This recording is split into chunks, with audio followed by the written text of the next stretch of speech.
Well, welcome back again, and here we are. This special little video I did, pulling into the Lodge factory store.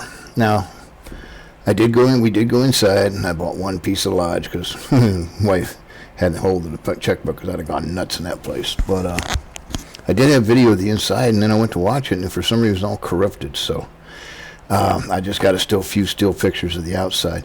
Now, they did tell me they stopped selling the Sportsman grill because they're going to remodify it. It should come out next spring.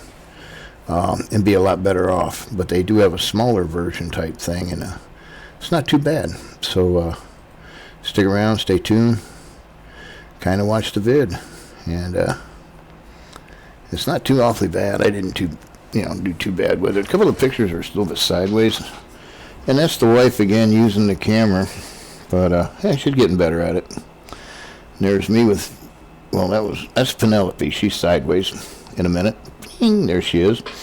There's Lucky, hammer little doggy, all kinds of goodies. And there's Ferris, decent little thing, and there he is again.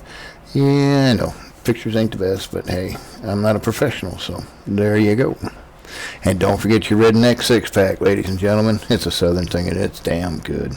Don't forget to like, subscribe. Thank you very much. Hit the notification button.